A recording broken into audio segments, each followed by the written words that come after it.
Welcome along to the How You Say It podcast with myself, Graham Kilgour. And today I am joined by a man who, well, he spent over 20 years at Manchester United as a player and as a coach, director at the Centre of Excellence, youth development coach, coach developer. He spent some time at the English FA and also Leicester City. Now he's on his own as a coaching consultant, football consultant. I've got Paul McGuinness. Paul, how are you? Graham, yeah, great to be on the podcast and chatting football and communication and leadership and all those things. Yeah. Yeah, well, I mean, your career is quite an interesting one. You know, I've had a real deep dive into your life as well, because I'm sure you'll explain. But growing up with your father, who was a well-known football player and football manager, was that the sort of beginning of you? Were you destined to get into football and football coaching from a young age? Um, I suppose so. Yeah, it was never forced on me, but I just love kicking the ball, And I remember very clearly about 4 years of age in the garden with my dad, and he kicked the ball and it bent. He bent the ball, he curled it, and I was like, wow, how did you make it do that? So he said, well, if you approach it from the side more, you put your foot around it, you carry on with your toe around the side, you can bend it. So then that was me hooked against the garage wherever I could, practicing.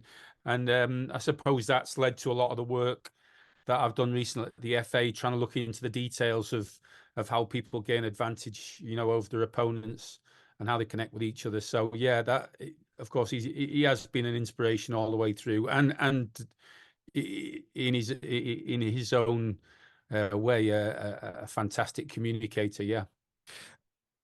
I suppose when it comes to communication, it's how someone actually explains that to you that sticks forever, isn't it?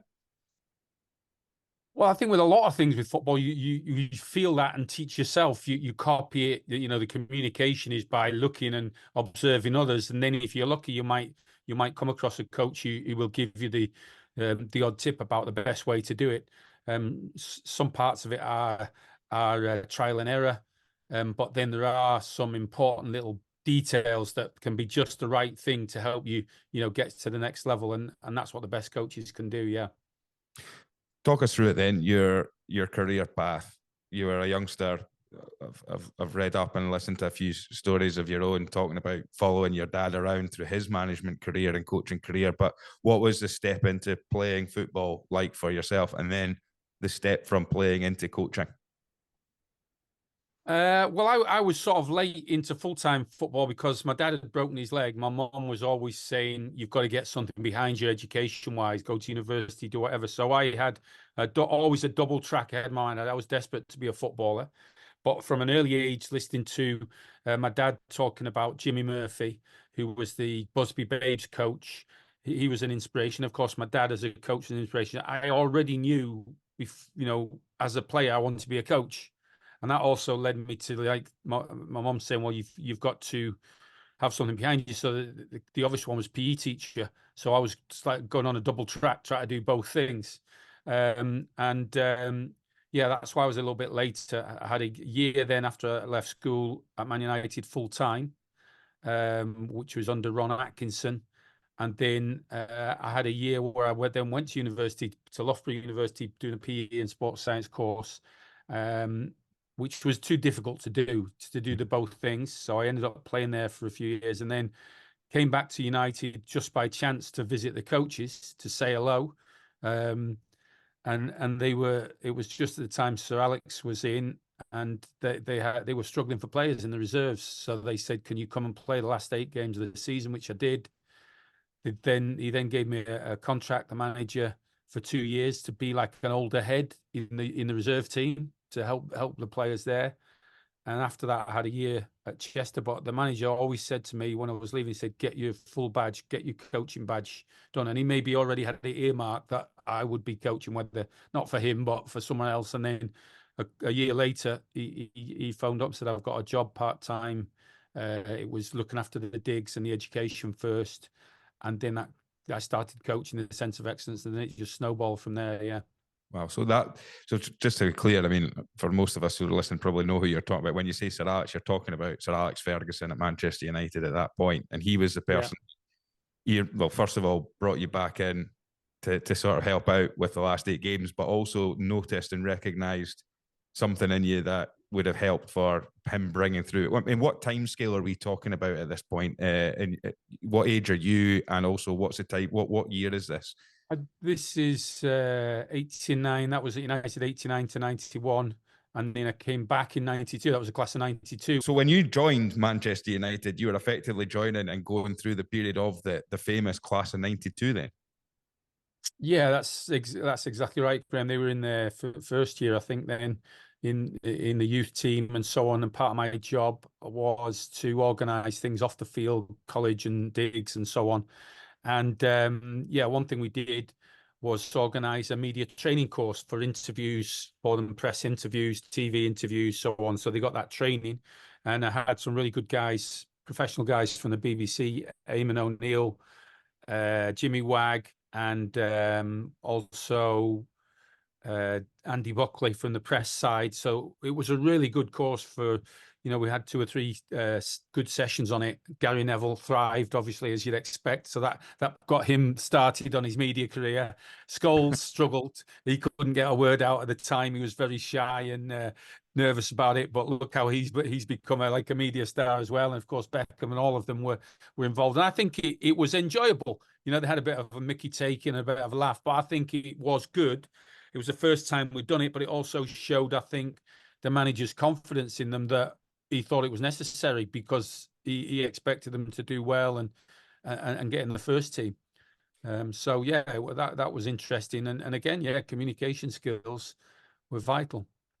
I mean, what age were you then at that point, and what age would they have been first year? You're talking they're coming in there. So what age were you talking? So they'd be about 16. I'd be around that time about 20, 20, 22, 23, 24, 25, around that time, yeah. So I mean, the age difference isn't actually that big from your, when you look from a coaching perspective, you often see as an older senior coach, but yet there you were as part of their sort of development and education and welfare for these guys at that time. Yeah. What's your communication like with the players? What are you trying to do to sort of educate them and give them information and help them on their journey into footballers? One of the main things is trying to get them to go to college, so you got Nicky Butt and Scholes and all that trying to skive off and get out of it. They also had to do like jobs around the ground at that time, so for work experience. So it was the YTS course at that time. And so, yeah, it was good, but it was a benefit in one way being close to them, but in the other way, it was like, well, you're a bit too close to be doing this job. You're very young to do it. And the fact the manager gave me that responsibility was amazing, really. And I mean, a couple of years after that, 94, around about 94, he made me head of the Centre of Excellence, and I had hardly any experience. So he must have just seen what I was doing before as a player, how I approached everything, and probably the hard work I put in, because I was there all the time. I was part-time, but I turned up full-time and I was sat in the coach's room just listening. So when you're looking at communication and so on and leadership, I was observing a lot then. In the first time, you had Brian Kidd in the coach's room, Eric Harrison, who was class of 92 coach, Jim Ryan, Nobby Stiles, Pop Robson, the manager in the office. So it was all... I quickly understood that to learn the most, you're better off listening rather than try to talk at my stage, I mean, from your early years, we're going back to like being around your dad and the characters that he would have been around and following him around football grounds and being involved in his sort of career. And then going from that development as a kid, where when you're a child, you're like a sponge. You take so much on. You're informed by everything that you see around you, and a lot of your behaviour can sort of mirror what you grow up seeing.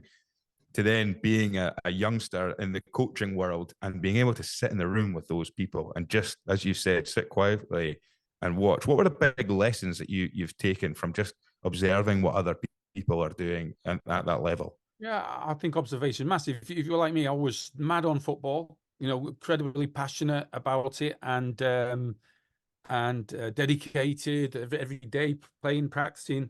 But also I was very shy. Probably I was sort of mature enough to cope in adult situations, but I really wasn't the one who wanted to be talking a lot or so on. So when I went with my dad into the ground, half of it was like purgatory because I'm surrounded by older people. I wasn't comfortable in that sense, but I loved everything about the football. I loved the smell of the dressing rooms. I loved the training ground. I loved packing the kit with my dad. Everything about it, I loved. And then joining in with the older players, it was fantastic. And you just couldn't help but learn if you were watching all the time, taking it all in. So that's what I was doing. I mean, there's some really incredible memories going to watch games with him and so on, being stood with, you know, managers, coaches, scouts in boardrooms and directors' rooms at halftime, before games, after games.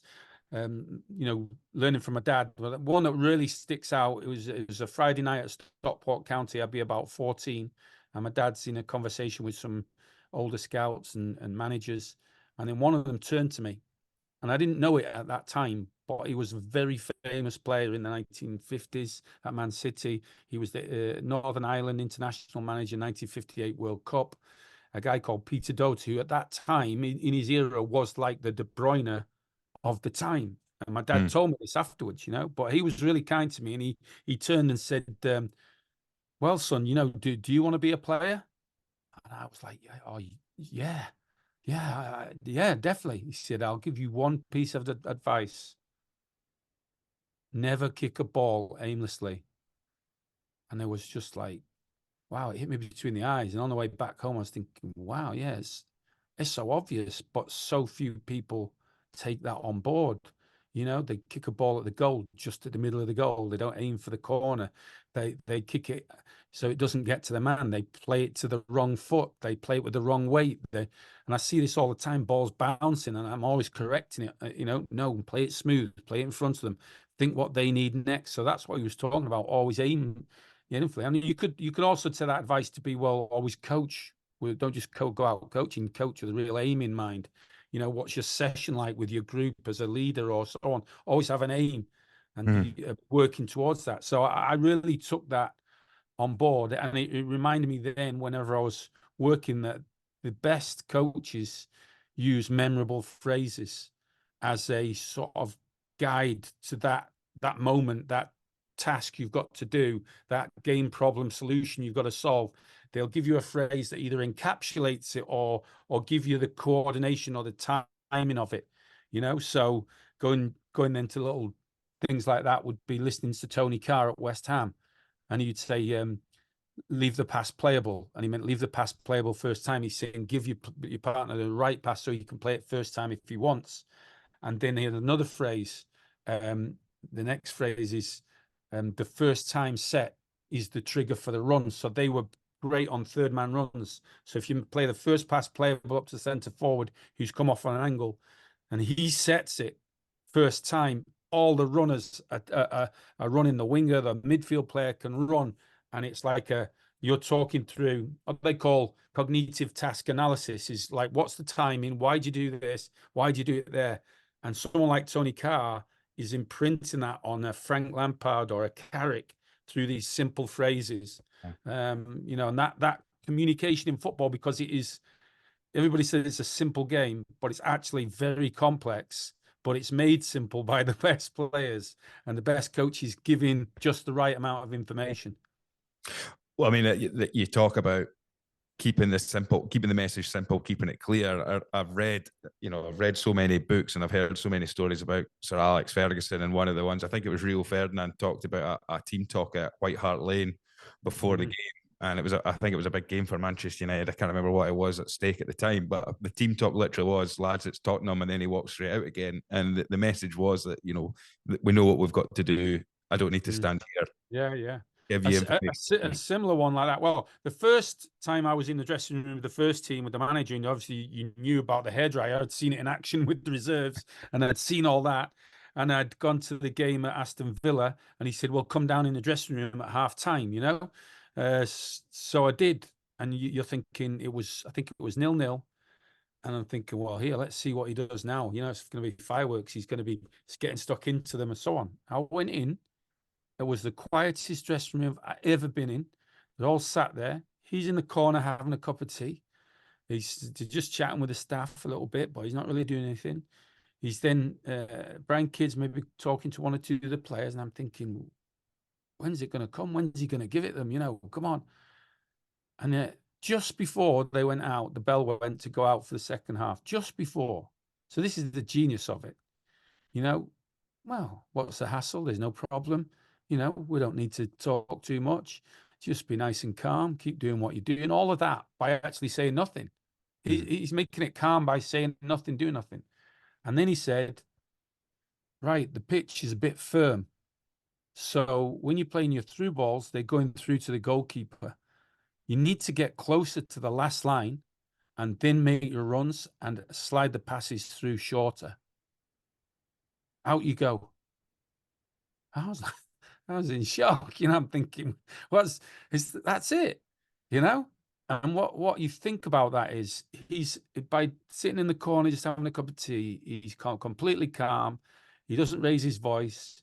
He's completely feels they're in charge. It's only a small detail that's going to make the difference. Keep doing what you're doing, but just add this little thing. They won 2-0, and you're like, wow, because every team talk can't be, people think your team talk's shouting and bawling and so on, and it's so not that.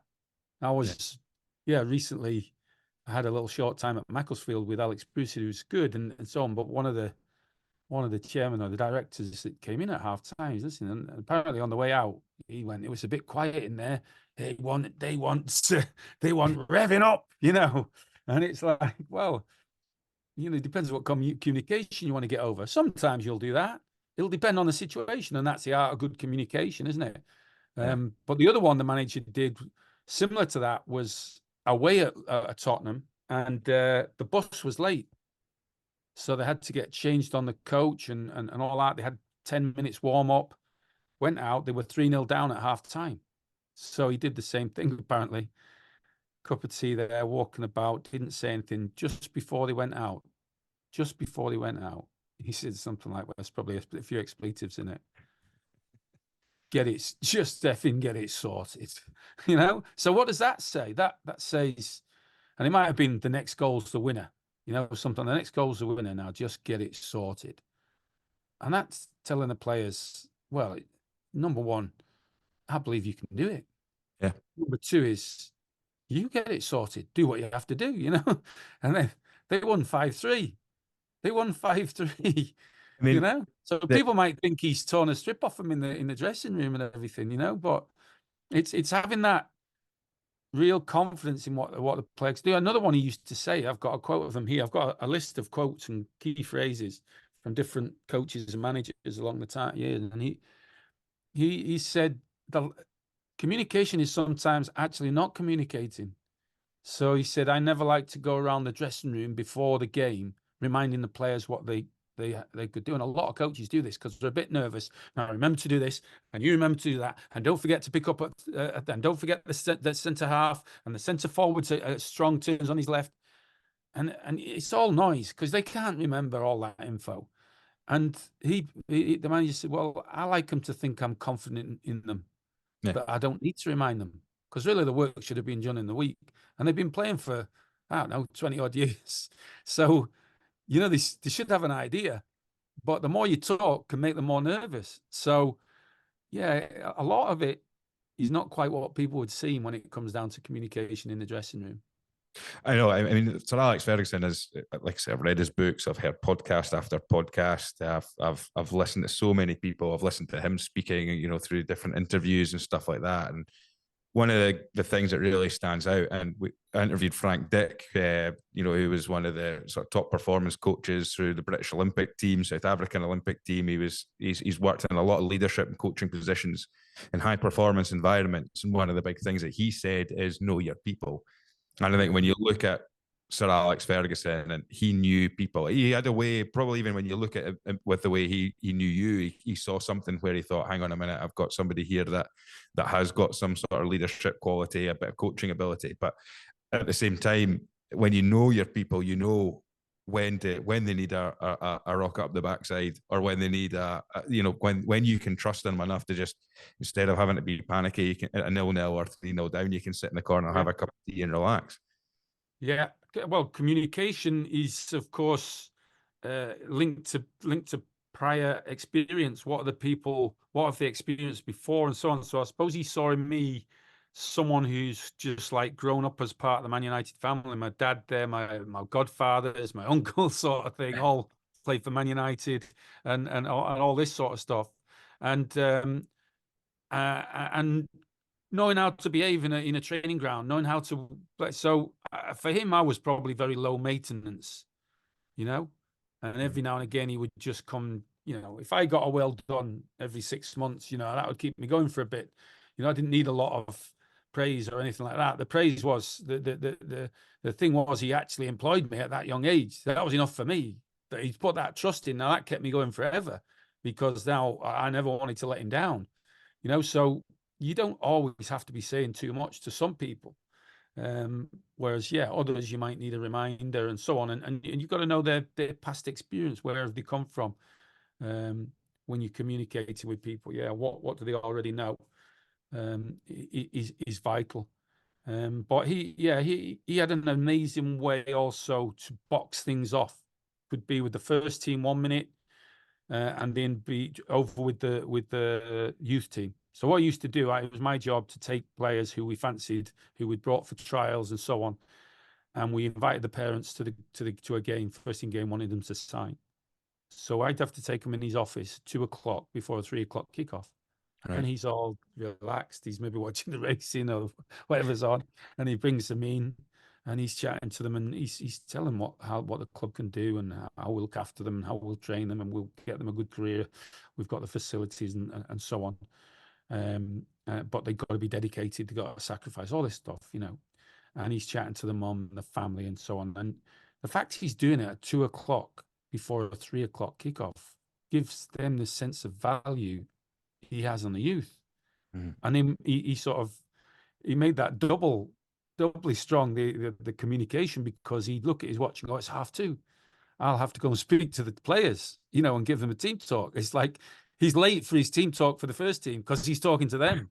So that in itself, the understanding the timing of when you do something and who you do it with, he was a absolute master at that, you know, and understanding, like, just his very presence would make a difference to people. So he would, well, and communicating, look, he must have done thousands. I mean, I'm talking thousands of Christmas cards, one signed every year to you, every year to the family. Every year he'd give you you got a bottle of wine. And I'm telling you, every member of staff who got that bottle of wine, he sat at Christmas table going, this one's good. You know, this is going to be a good wine. It's off the manager. And everybody go, oh, wow. You know, I mean, but like, he understood it. I mean, he didn't have to do that, you know, but he understood the power of that. Well, it's not a small thing. He understood the power of communication. We had years, the first few years were just the staff. And it wasn't a big staff at that time compared to what you have now, 8, 12 people, the kit man, the physios, the youth, the reserves, or so on. We'd meet in a hotel, but sometimes it's a bit of a tense affair because he was, you know, the game's still going on. It's a busy period before Christmas. So then he changed it all, and he invited the wives. He said, well, they have to put up with so much. And we had some unbelievable Christmas dues, and it was like he created that family feeling with all of that by communicating how much he valued the wives and the staff and the sacrifices they had, you know. So it was powerful messages. One of the words that pops up a lot when you hear top coaches, top performers, and top leaders and stuff like that is care. And you've mentioned value there, but there was something about the way he was, and there's other coaches, plenty of other coaches who have demonstrated as well. Neil Lennon talked about his decision to sign for Leicester instead of Coventry at the time, and it was because Martin O'Neill took the time to come to his house on a Friday night when he knew he was maybe going to sign for Coventry. He decided, I'm going to come to your house and I'm going to spend some time with you. And you heard stories about Sir Alex doing that. You're talking about him bringing the families up on a match day before at 2 o'clock. Yeah, all of that. And then he followed it up. It wasn't just, we'll get you signed. He followed all out. So the year they actually won the league, for the first time that after 3 games, they were in the bottom 3.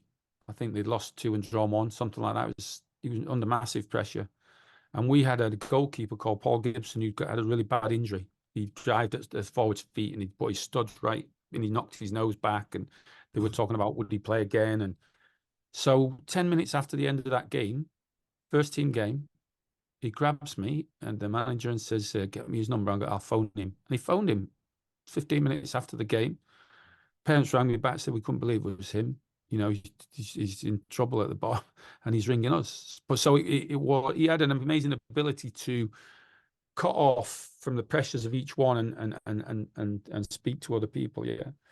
Yeah. I mean, when you're in coaching development then, and also whilst you were learning as a coach, when you're in that sort of director of centre of excellence, you were coach of the under 18s, you had some big names coming through at that time as well. But how can a coach, how can a leader, how can a person in a position of power or leadership show other people that they actually care? And how can they get other people to understand that?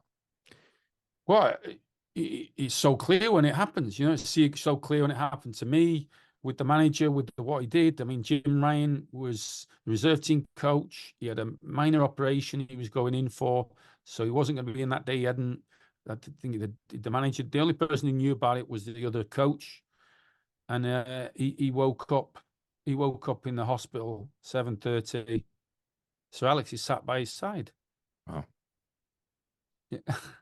So he didn't just put the miles in. He did it, and then once you do things like that with people, you know, you've got it's trust, isn't it? And you've got a bank account. I think that's the thing with communication. And so when you build up that trust and that bank account, which meant every now and again someone could get that hairdryer and bang it, but it's coming from a place of knowing is not just having a go at you. It's to do with that bank account. It's to do with, well, we've got a lot under the bridge, water under the bridge, and I'm giving you this to set the standard so that we know how to progress. You know, having clear standards in that is vital in all that you do. I had that with Eric Harrison, who was the youth team coach for me, and then I mean, I couldn't say on air now some of the things that Eric said to me, but it was so clear. I mean, one of the things with coaching is it's not just the language; it's like the session, the design of the session communicates to you what you need to do. You know, so many of Eric's sessions would happen, and they were so close to the game, so that when it came to the game, you'd go, "Bloody hell, that's what we did in training," Yeah. and he'd set that up.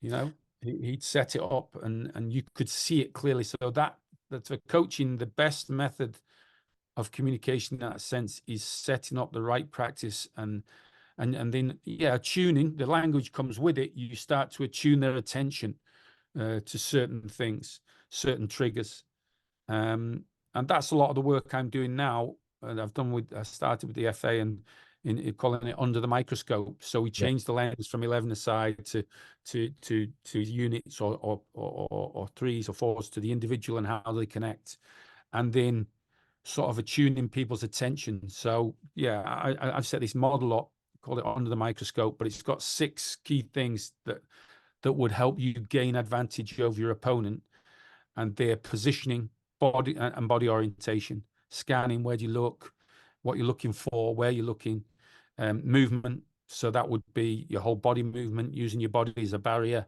using your arms, footwork, types of footwork, changes of footwork, changes of speed and direction, all these things. Deception, hiding your intentions, disguising your intentions, timing, and techniques.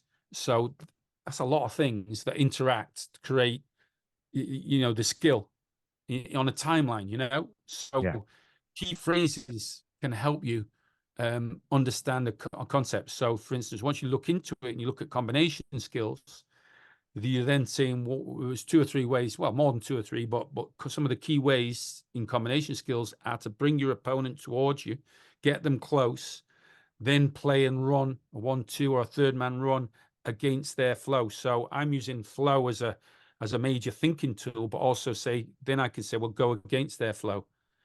But to do that, you've got to look at them and see how fast are they coming. And also you've got to judge the timing. So then I use different phrases for that. So a good one, that Jim Ryan, you're always picking these up from people. Jim Ryan, I used to work with closely. He called it the arrogance of timing. Right. So you're waiting till the last moment before you play and run. So they keep rushing at you, then you go against them. Just like Tig, British Bulldog playground in lots of ways, And then another one I got off Graham Carrick was, with Michael Carrick was, to run and commit, but get close. If you get closer, then there's bigger gains. So one of his is the smaller spaces, bigger gains, So if you come really close to me and I play and run against you, and he would talk about getting close to the fire without getting burnt. So these are good little analogies for the players, and you're basically telling them a story through that. So for combination skills, take them one way, drag them one way, then play with the outside of your foot. Now, by playing with the outside of your foot, you're disguising the pass. It looks like you're running, and then all of a sudden you play the pass over. So disguise would be small, late movements, Jim Ryan would say. So all these little phrases start to skillfully bring to life a story of how you do it. And then also you can use symbols. So I've used themes at times. So I've shown pictures of a matador waiting, standing, waiting, swagger for the bull to come with the red cape. And that's like you're bringing them to the ball. And as they come at the last moment, you play and go. Yeah. You pause. And for more dramatic effect, you bring them even closer, play and go. So you beat them. Now, if you don't wait for the last second, the bull's 3 or 4 yards away and you move, they're attracted to your movement and they'll kill you, which a defender would do. But if you bring them really in close, you play and run. So that's the way we've looked through that lens to look at all those things and then bring it to life and simplify it with an idea like a matador or so on. Yeah. I mean, the analogies in the language, they paint pictures, don't they? And if people can see in pictures, it's the easiest way of communicating. You go all the way back to hieroglyphics on the wall, and that's what people originally did. They told stories through images, pictures of what they did. And then you look moving forward, and there's a lot of data and information in football and sport and business. And we've talked about this before in the podcast, is how can you bring that data to life through story or through analogy? And I think to really help, and particularly, I mean, if you're looking at youth development at age group level and also all the way up through senior level as well, that amount of information can be so daunting for young children that are picking up. But the thing is, at an academy like Manchester United, I mean, what age groups what is the early ages that you start bringing children into an elite level like Manchester United? I don't know. Different academies, different ages now, but they're going right down to 5, 6, 7, 8, and so on. But definitely the analogies work and the storytelling works. So I had a really good one that I used with the under-18s at Man United, but with other age groups. So it was for defending, winning the ball and breaking fast. Win it and break, I used to call it. And I had I got some clips. It was a David Attenborough film. Right. It's out in the middle of Africa, and you see the wildebeest. So you see through their legs, there's a pack of 30, 40 wild dogs.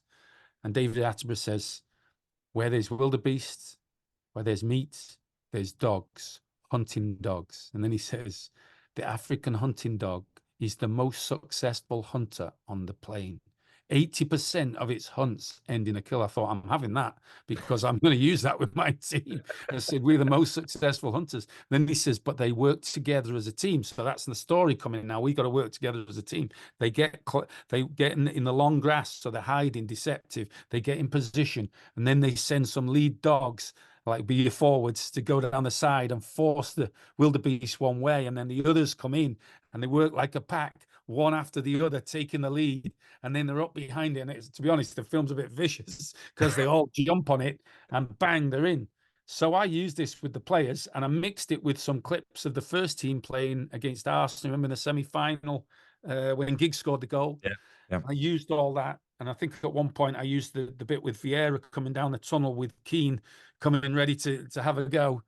And I mixed it all in and used it as a theme. So for defending, quite often you need to know people just chase. but no, you've got to get organized. Yeah. So that's the first part. We get organized, and now we are searching in the long grass for our prey. Is it the left-footed or the right-footed left centre back? Is it the weaker player? Is it the younger one? Which one are we going for? Is it a ball that's bouncing that makes us go? And then we're going to go. We're going to go together. And one's after the other working. Then you can use that analogy. Have a nibble, have a bite, grab it back, grab them by the throat, and you've got them in. And so it's a story of the organizing, praying, searching, scanning, then the hunt, organizing, forcing them in one direction, then the hunt, the chase, and then the kill, the tackle, the doubling up. And I used it because also once you got a simple story, beginning, middle, end, wherever you are in that story, you can, the players know where they are. Hang on, we're not in the hunt yet. We're still organizing, and then we're ready to go. And then you would bring in more detail on how they closed down or how they intercepted, which foot they went with, and could they steal the ball or intercept, and all those things. Yeah. But yeah, we used them to great effect, I think. Simple analogies, which also I think it sort of takes it out of the seriousness, because one of the problems you got in academies and so on is that everybody's trying to treat these kids like they're professionals. Yeah. Whereas I think what you've got to do, they're still from 8, 9, 10, 11, 12, they're still dressing up at home. They're still on the games, playing games. Their imagination's vivid. So why not use that for the football and almost take them away from that seriousness of elite football and concentrate their minds together, and it really binds them together as a group. Yeah. And you can have a lot of fun with it. Yeah. How did you learn that? What was the moment where you thought, I'm going to give this a go for the first time, or I'm going to try something a little different? Was it informed from somebody else, or did you just think, I'm going to have a go at it and see what happens? Yeah. What happened was, it was the 1998 Dallas Cup under 12s. We had a group going over there, but for whatever reason, we had some injuries. We didn't have a big group. We didn't have a full squad. So we ended up getting some lads who'd been in before, maybe on trial, but they were coming in new. I had about 5 or 6 lads, some from the Midlands, maybe some from Ireland, and so on. And they were coming in. And I was a bit concerned about it. It's going to be taking them away. They're not part of the group. How will it react? How will they play together? So on a Friday, I used to go with Jim Ryan and have a coffee, and we'd have a lot of good ideas, just local Costa coffee and chat. So we were talking about it. What could we do to bring them together? And I said, well, attacking wise, they're probably all right, but defending, they need some pulling together. What we're going to do. So we were talking, and we said, well, yeah, remember how you used to put ropes around them for training sometimes, and they all had to stay together. So, well, yeah, possibly, yeah. And then thought about different games we could do, like British Bulldog, to get them the idea of sticking together. And then Jim said, well, you need a theme, a symbol. And then how about a chain? Ah, yeah, that's a good idea. A chain. We could all be a chain linked together from back to front, from sideways. Yeah, that's good, Jim. It's good idea. And then he said, well, maybe each letter could mean something. So we come up with it. What could it be that linked with defending? Well, we chain. We could be compact. So there's no gaps between us. We could be hard to beat, physically and technically hard to beat. Attack the ball. Get it clear, get towards the ball, press them. In position. Make sure you're in the right place, right time to defend. And N was never switch off from your responsibilities and getting back and all that part. So great. So I said, okay, Jim. And he said, well, look, I'll see you later. We'll have a drink later. We'll go for a beer. So yeah, fine. So you come back for a beer. But I think also these ideas come when you're in a relaxed environment. Coffee place, had a beer. So we have a beer, and then we're talking about it again. We said, well, yeah, it's good. I said, how can you make it stand out? It's chain and so on. Why don't you have a hacker? Like, they're only 12. We'll have a hacker like the New Zealand hacker. So we get them to like buy into it. So we came up with this hacker, which was different signs for each word. So it was compact. It was like that. Then it was hard to beat, with your muscles, hard to beat. Then it was attack the ball, attack it. And then it was in position, pointing down, in position, And then it was never switch off. We thought, it's fantastic. It'll be good, you know, be great. We'll see how it works, see if they take to it. So then we did some training. We did some training with them, introduced this idea, did some of the training, British Bulldog, defensive work, and so on. And we watched some videos. So we watched the British Lion video at the time in South Africa, which is a great video on teamwork. And they'd set aims for the team and all this stuff. And they had a theme song. They had a Wonderwall was the theme song, I think, for them when they were out and so on. So yeah, we thought nothing of it, and we were quite disorganized. The night before, we were staying in the YMCA hotel, the Y Club hotel, and we really hadn't got anything organized. We'd never done it before. We didn't have a meeting room, so just in the foyer we had a couple of flip charts, and we said, write down your aims then of the trip. So they kept coming up, you know, never break the chain. You know, it kept coming up, never break the chain, be compact, don't let anybody else be on their own. They come attack the experience, have a great time. It was all this stuff. And then as we were doing that, Bill Beswick was the sports psychologist. He's been a sports psychologist for England, and he come in, he used to play racquetball in there. And he come in and said, oh, hi lads, what's happening? So we explained to him and he went, oh, it's a great idea. He said, but you know when you're going to need this the most? No, and they're like, no, Bill, no. And he says, when you've got a problem. Yeah. When you're losing, you've got a problem. So nobody thought anything of this. Then when we get to the airport the next day and we developed it further, because it's 12, 18, 12-year-olds. If we shouted chain, they had to all run back in and get in a chain. And they did press ups if the last one in. So on the plane, some of them hadn't flown before. So they're holding hands on the plane, taking off like a chain. So it all snowballed like this. So anyway, we get there. And at first, we got picked up. The bus driver, he was boring. He wouldn't interact, nothing, talk to us, and so on. And then all this stuff was going on, this chain, and in the hotel, they were seeing us reacting well. And then we won. We won about the first 4 or 5 games. But as it was going on, because we were also going, we had a great trip. You went to Dealey Plaza, you went to where Kennedy was shot. You went to NBA basketball. We went on a rodeo as well as playing the games, which were on TV. And we were becoming a big noise because we were winning all the games. But we also realized we could use this chain off the field as well. So in terms of team spirit on and off the field. So it was working on the field, but off the field, said, well, look, compact. We've got these 4 or 5 lads who aren't in the normal group. There can't be any cliques. You've all got to be together. So they were all palling out together.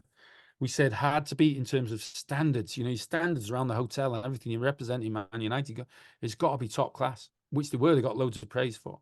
And then attack the experience. So you're in the rodeo, they all get up dancing on this with a load of girls who were on the rodeo thing, and they attack the NBA and all this stuff. So they're in position. You've got to be in the right place at the right time. You can't be in the pool without us. You can't be in the bar. You've got to be in the right place, all that. And then never switch off from your responsibilities to everybody else. And we also said to them, look, as you're doing all this, people are noticing how well you're playing, but also how well you're behaving. So it's almost like the chain gets bigger, off the field. I said, there's Man United fans here, or people are going to become Man United fans because of what you're doing. And all the hotel staff were like really supportive and you were growing in support. Yeah.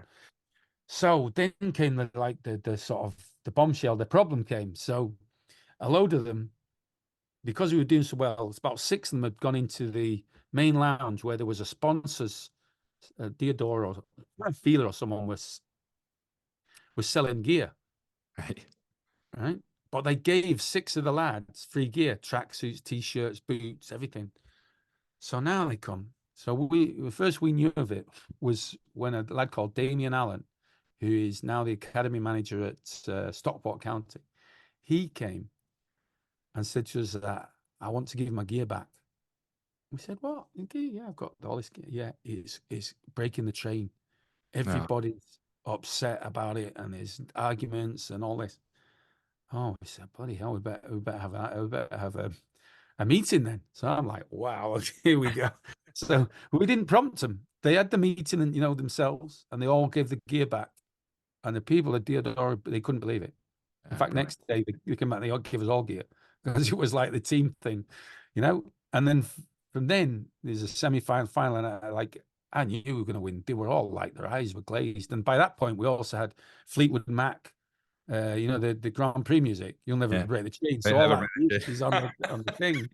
And it was like on the bus afterwards, it's all air guitar, we'll never break the chain. And so that was started us off with the themes, and we carried it on. We did others after that. But that was a really, really memorable moment that was also really creative because the language meant something. You talk about language and leadership, but the players had bought into it. And if you're doing these sort of themes, you have to get everybody to buy into it and be part of the building process. But it helped us on a number of things, having themes like that. Yeah, it's fascinating. You've mentioned a couple of things there. Number one, you know, you took that lesson from I think it's a 1997 documentary of Living with the Lions, which right. is actually, it's probably my favourite sporting documentary. And I think if I remember correctly, hearing interviews afterwards, I think at that time there weren't many sort of fly in the wall documentaries that were going around for sport tours. And you know, the British and Irish Lions had agreed to sign away all rights for whatever gets filmed, win, lose or draw, what goes out there. And there was a lot of people were worried because they said that trip was like a stag do. And with the footage that had been done, you know, they were playing very hard, but they were also partying and living together very hard. But one thing that they had, and you know, you talk about the chain and you're talking about the music and on the buses and stuff like that. If I remember correctly, what Ian McGuinness, who was the head coach at that time, said that one of the moments he knew that they'd got it right, when they really got it right, was the fact that after a game, because the squad was so big, you're effectively traveling with two teams at one. And he said that, you know, after a game, you've got the team that had won the game, were all celebrating and enjoying themselves, but you also had the guys that hadn't taken part who weren't. And what would have to happen is the next day there would be a training session. And they were celebrating. They're on the bus or something like that, and they were going out, and the whole lot were going out. But one of the captains or one of the players said, "Remember, lads, we're on the bags tomorrow for the boys that didn't play." And it basically, like what you're saying with the kids having the team meeting and coming back to hand their feeler stuff out. Ian McGuinness sat down and he says, "We've got it because it's policing itself now." Because you know, those boys that won could have just kicked the backside out of it. You know, we don't have to be really training too hard tomorrow. Whilst the other guys know we've got to be there. But the guy said, "Remember, we're on the bags tomorrow for the boys that didn't play," and it just shows you that you've got that cohesion together. It's a fascinating. If anyone's listening who hasn't seen it, say it's probably it is my top sporting documentary. But I mean, lessons from other sports. Then I've heard you talking about even the rugby coach at Loughborough University, where you were learning from him. Whilst, you know, most of the people that you were around at Loughborough University were in the football domain, but then transferring over to the rugby for the second part of your course. But taking lessons from other sports and taking bits, is that an important thing that you suggest for other coaches to do? Yeah, I think so. Yeah. There's so many transfer. I mean, Jim Greenwood was an inspirational coach for me. You know, I found him fantastic, both from the point of view of the simplicity of his technical work, his explanations, teaching a lot of non-rugby players to play. But then his books are fantastic. Think Rugby, Total Rugby. Some of this, the stuff I've got this idea of the model of the individual and how they connect with the players. That some of that came from him. So yeah, you can definitely gain from all sports. Yeah. And he was an inspirational guy, definitely. I mean, when it comes to coach development, then you've worked in the FA as a senior coach developer. I'm interested to know a little bit about that in terms of does a coach continuously need to be developing, and what processes are in place for that? Because if you're in a football team, if you're a football manager, if your results are the most important thing that you can possibly get. And as you see now, you look at the time that managers actually get in their positions and coaching staff get to try and get things right. But how important is it for those coaches to take time away from being in that environment to actually go back and reflect and learn so that they can try and continue their own development and make changes where they maybe need to? Well, I think the best people are learning all the time. You know, just because you go on a coaching course doesn't mean that you're that there's anything extra to that. You know, they've got the drive to learn and want to. Coaching courses can give you, I think the best coaching courses give you a process, will give you like actually give you a little model that you can adapt yourself to use, or it gives you an idea. You can't covering off things in a coaching course, but you can give ideas on a process or a way of thinking that can help. And sometimes it's just good to get a change of scenery and meet other people, and you're learning from them. But the bulk of your learning is what you're doing every day yourself, and who you're alongside and who you're learning from. In that sense, you've got to be very much sort of open to learning, I think, all the way through. I think the best people are the ones they know they don't know it all. I mean, to be honest, the more you know in football sense is the more you know you don't know. I mean, Yeah. God knows what's in Guardiola's head and so on, what he sees, you know. Yeah. But yeah, I've been lucky. I had a lot of incredible coaches to observe and work alongside, and so on. But yeah, that period at the FA was also a big learning curve, because I've been in one place for 20 odd years. Yeah. So then you're going out, you're seeing lots of other people, you're seeing lots of other coach developers and different clubs, and it is the context is king, and you have to learn to adapt to that context, but also retain your own things, because I think that's one thing that the things I'd learned through my dad. My feeling for football is I call it spirit of football, but also, yeah, my big thing is you can have all the tactics you want and so on, but if you haven't got the players who can connect and who can perform the different tasks to make it work, then you're going to struggle. So it was really nice to see, say, Kobe Mainu last night, you know, be able to turn face forward, slide passes into Foden and Bellingham, who then all linked really well. You know, people who can run with the ball in the middle of midfield, who can beat someone or combine. I think is that's the type of football I like to see. You know. And it looks like there's some players who can do that, but you need coaches to encourage you to do that. You have to hold the ball for the right amount of time. So Mainu looks to have that, and as well, you know, Bellingham's something they can play it off first time, but they can also hold it to change the picture to do things. And I think that again, that's the language. The ball carrier is in charge of the game. Looks like he's not just bouncing the ball off to someone else. He's got the ability to wait, to pause, to move it, to see the picture change, and then play. And I think all those things they're important messages for coaches who probably for a long time have talked about ball speed and two touch and play it quick. Of course, that's vital in football, but it's just as important is pausing, wait till the player comes, get close to the fire without him coming, the arrogance, timing, all of those things make the complete player. Yeah. I mean, I suppose it comes back to like what you're saying is having the right intention when you're going to do it. You know, it's one thing to kick a ball against the wall or a board or anything like that, or it's then what is the intention of doing it. But when you look about the context, you mentioned context there. You know, how important is it how you create your own context or be able to adapt within the context that you find yourself in football, because there's so many different contexts that are going on within even just the environment of football itself. You've got a context of the football club. You might be working in a club that's going through a transitional period, or it might be going through a successful period or a not so successful period. Then you've got the context of even the changing room, the dressing room. Every individual has their own context in there. You've got 20 odd, 25, 26 individuals who are all maybe in a different contextual situation. From a coaching perspective, then you've mentioned that word context. How important is that, and how can you sort of use that to your advantages and for communication as well? Well, exactly that. To have an understanding that context exists, that there's a different culture. You go in a club and so on. And I think maybe some managers, or that's what some clubs have done, is they've employed a manager who's completely different. Well, Man United probably did it, you know, with Van Gaal and David Moyes. He'd never been at a club that been the top of the league, attacking and so on. Then, although he's got lots of good qualities, then Van Gaal, completely different culture.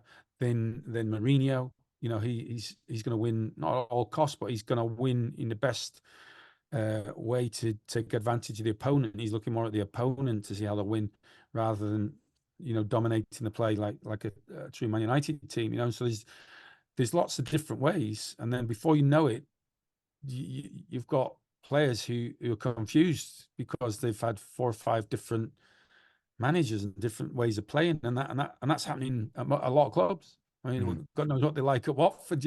How many different managers they've had, and different styles and different language and different. So it's vital to understand that, but at the same time, you've got to be true to yourself and play with your own beliefs, because otherwise you won't be convincing to the players.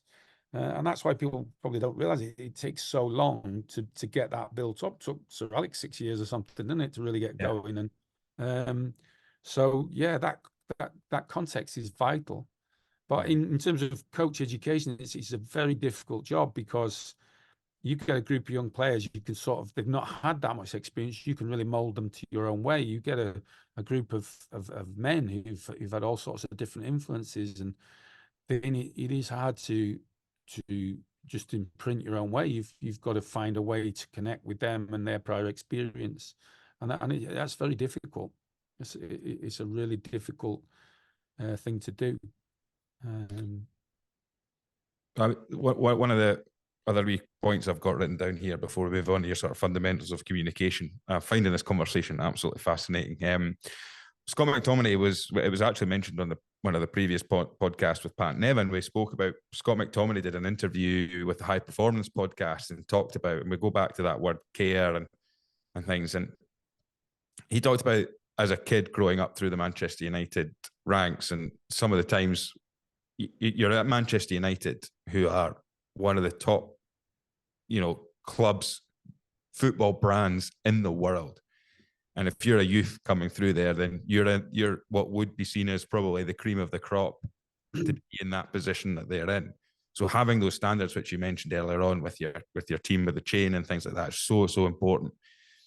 But also, there comes a point when you're a coach where candor, having an open and honest and frank conversations and things like that is really, really vital, because it can't all be nice and cozy and comfortable and this, that, and the next thing, because you're at Manchester United and the stakes are so high. You have a standard that you've got to be able to hit. And Scott McTominay mentioned that a couple of times, that there was times where the way he was spoken to and things like that. But what he also caveated it with was, he always knew it came from a place of care.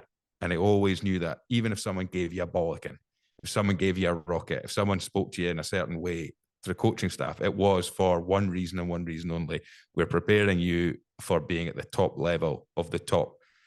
How important is that? And how can you get that right when you're trying to communicate with people, to be honest, to give strong, hard feedback, but at the same time, make sure that you don't go over the edge? It's just being consistent with the standards you set and keep them high, So if you don't want bobbling passes, you don't have them. You make them know. And then what happens after a while is like it just becomes part of what they do, and they self-correct themselves. They're really upset if they do it themselves. I mean, Eric Harrison used to, if you didn't look over your shoulder, you got caught, in possession, he would bang on a window. And you look up, and if he came down, it was like, geez, you were going to get it. So, but that was only like, I'd say that's like a parent who's holding hands with their kids, telling them to look both ways, crossing the road. It's a life skill. Yeah. Now in football, if you don't look over your shoulder, you're going to be dead. You got no career. You can't do that. If you don't look over your shoulder to know what you're going to do next, you get caught in possession. So that's how I always took it. I mean, there was one training session with Eric. We trained in the morning. He worked hard. His legs were a bit heavy. We had jam, roly-poly, and custard at lunchtime. We started in the gym, which was a slippy sort of astroturf, had a lot of sand on.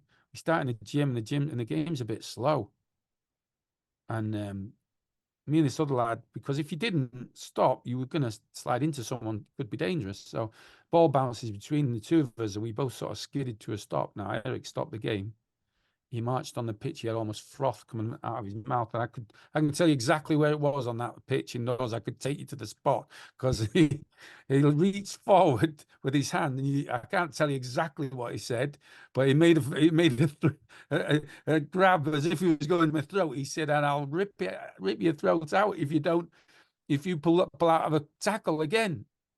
Now that sleepy little game turned into a World War III. Now we're into each other. I'm trying to tackle everything to prove to him I can do it and all this. He's probably chuckling on the side, but at no point, and I know times have changed and life's different, but at no point did I think he was threatening me. Oh. Did I think he was bullying me?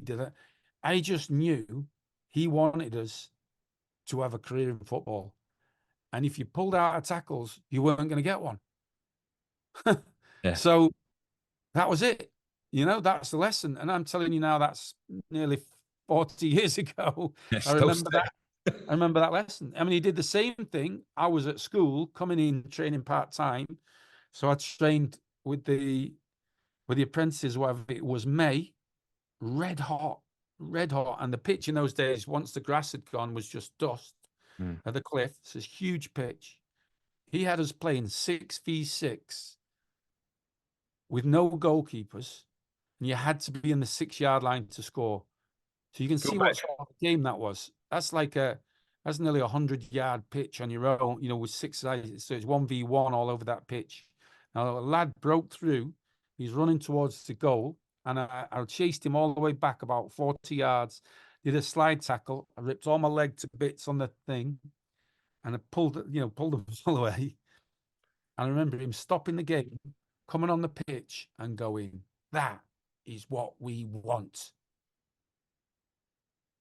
Yeah. And he turned and went back, and I thought it made, I remember that. That's 50 years ago nearly. And I'm going, "That is what we want." And I can taste the dryness on my throat. I can feel it. It was like, yes, you've got to give me a contract now. You know?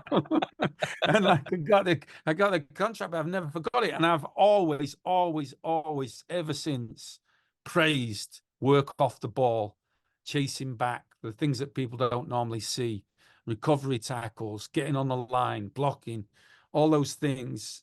Then I think you have to really praise those things. Yeah. But I'll never forget that. It was so memorable. Yeah. Yeah. I mean, I think like that's what Scott McTominay was saying, is like, it's when you look at the modern day coaching, there's a lot of people that talk about, you know, having a holistic approach to coaching and things like that. And at the end of the day, when you start looking about your values and your beliefs and what you want to put forward and how you want to communicate it, I remember doing a session with a group of sort of rugby coaches at a local amateur rugby club, and it was from the kids all the way up to the senior team. And you're talking about their volunteer coaches, but also at the other end, there's a guy who's next on the line for, he's accountable for the way that the first team are playing. And we talked about what are our values and what do we want to get people to think about. And there was fun, and there was inclusiveness, and there was all this and all that. And then the head coach, who, you know, former international rugby player, said, "Look, no one's put winning or success anywhere near the top 5 of the values. It's all about the nice bits, about making sure everyone feels comfortable and being inclusive." He said, "But at the end of the day, like, we have to have success as well. We can't we could try and make everyone feel part of something, but at the end of the day, like, we need to be programming everything towards some level of success." But at the same time, people look at that and go, "Oh, well, that means setting standards. And what happens if someone doesn't reach that standard? And how do they feel included in the team or anything like that?" And this is where, when you speak to someone like yourself, who's been at the top end and been part of bringing players through, I mean, there'll be so many kids. For all the kids that have made it, how many kids do you think didn't and had to get let go and had to have the horrible conversation where it's just not, you don't cut it? No, you've got to set the standard. That is going to that's the standard when you play in the first team, you know? So sometimes then you have to bare your teeth as a coach, because that's what will happen when they're in the first team. Yeah. I had it last week. They're only watching a coach under 10s or 11s, and a kid smacked it over the bar from 6 yards. And he went, "Okay, don't worry, you know." And I said, "It's not okay. That's not okay. He can't, when you're going to tell him it's okay? Not okay. You're going to wait till he's 15, 16, 17, 18. He has to have it ingrained in him now. His technique's wrong. He's tried to hit the ball as hard as he can. He's hitting it right on the front of the foot, and he's caught it great, but it's gone over the bar. What he needs to do is smother it, big surface area, might hit the side of inside of his foot, big surface area. It might hit his shin, his thigh, his chest. Doesn't matter. He's got to smother it, and he's got to hit it into the ground, not over the bar. If it bobbles 5 times into the ground, this is where you pinch different people's language. I've got an idea of being an assassin goal scorer. So in that, it might blow the keeper away with power, or it might be really accurate, or he might turn and shoot around a corner that they don't see, or use a stiletto knife for a toe poke. Hardly any sign of it coming in a crowd. But in this one, I really liked it was Michael Owen. He said, no, you've got to smother that into the net. If you look at Harry Kane, he's always rearranging his body to hit the ball down into the ground, smother it into the net. So, the coach himself might have thought I was being harsh on him. I'm going, well, no, you've got to know the standard. The standard is even no matter at 10, you need to teach them the technique and the idea to smother it into the net when it's bobbling out 6 yards out. You can't let him just kick it over the bar, So that has to be the standard. And what happens then is when they get used to you, they realize, well, you're not being harsh. You're just setting the standard. And what's the most motivational thing for the players? Progress. Yeah. They see them progressing. So they now know a new concept for finishing is to smother it into the net, bang. And when they do it in the match, the next week, they go, yeah, I've progressed. And that's what they want most from their coach. Sure, if they can like him as well and all that, but you'd rather have a coach that you don't like as much, but teaches you the game, than a coach you love who doesn't teach you anything. Yeah.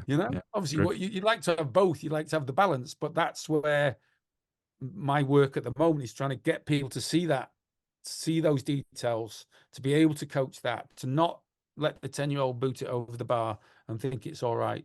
It's no use saying he's only 10. Well, next year he's only 11 or 12 or 13. When you going to do it? Mm-hmm. Yeah.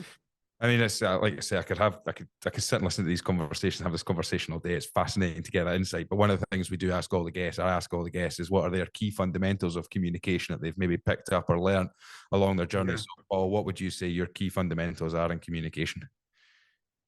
Well, I like that one. Klopp said that he was on a pro license course, and he said, "Have clarity, be clear. You must be clear, and don't overwhelm the players." So I see a lot of team talks, and on the side, they have a team talk in the dressing room. They have a team talk before the first. They do third, say in academies. Then they have another team talk, and then they have another. Have clarity, be really clear, and make sure that's you're talking about stuff that what do they need next? What is it? Is it the purpose they need next? Is it the clarity of what they need next? Don't be talking about stuff they don't need yet. Mm-hmm. Yeah. So that would be a clear one, and that's the focus behind why I'm doing this under the microscope stuff, because you can't have clarity unless you can see it yourself. What's your observational skills? So in terms of that in football and coaching, for communication, you need good observation skills to see if the work you've put forward is actually happening. That's when you see this progress. The feedback you need is off the players, and it is good to ask them for feedback, but they might give you the feedback you think you want, that you set out at the start, because they're bright lads or girls, and they've not actually physically, they can't do it. They can't get close to the fire. They talk about it, but they can't do it. So you have to see them do it, And then praise is massive communication. In like as you said with Eric, he gave me that bit of praise, and I've never forgotten it. Yeah, run through brick walls for him. Yeah, definitely. That's been fantastic. Thank you so much. For anyone listening that wants to find out more about what you're doing, keep in touch, or keep on top of what follow your journey and things like that. How can people listening do that? Well, I do. I put quite a bit of stuff on Twitter, and also I have this consultancy, so that's you can email me on that, which is McGuinness, McGuinness, bit like the drink Guinness, McGuinness FC @yahoo.com. Brilliant. Right, well, Paul, listen, thank you so much for giving me your time. Thank you for sharing some great stories and some brilliant insights. That's been really helpful. Thank you. No problem.